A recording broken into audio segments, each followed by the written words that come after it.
man he killed by Tom's murder. Had he and I but met by some old ancient inn, we should have sat us down to wet like many a nipperkin. But ranged as infantry, and staring face to face,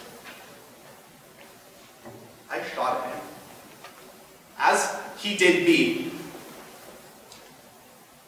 and killed him in his place. I shot him dead because he was my foe. Just so. My foe, of course he was, that's clear enough.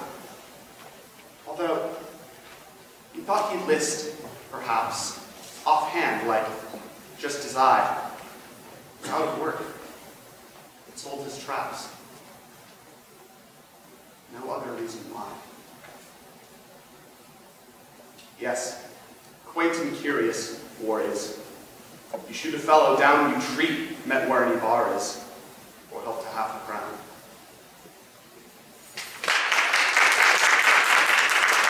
The Painter, by John Ashford.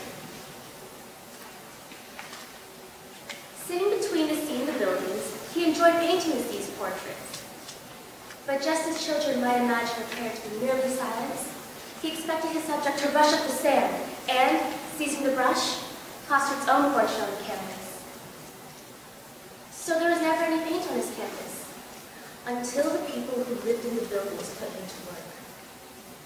Try using the brush as a means to an end.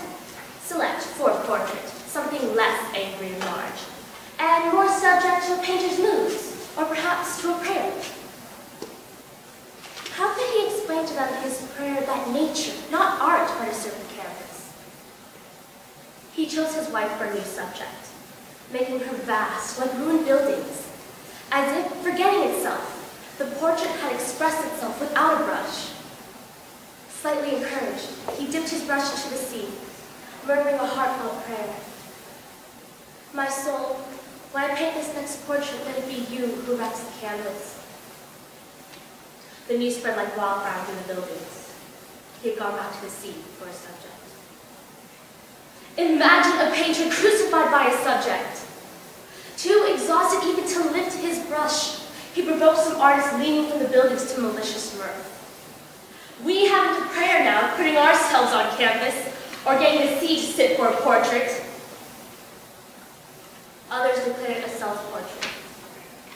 Finally, all indications of the subject began to fade, leaving the canvas perfectly white. He set down the brush. At once a howl, that was also a prayer, arose from the overcrowded buildings. They threw him, the canvas, from the tallest of the buildings, and the sea devoured the canvas and the brush as though his subject had decided to remain a prayer. Thank you.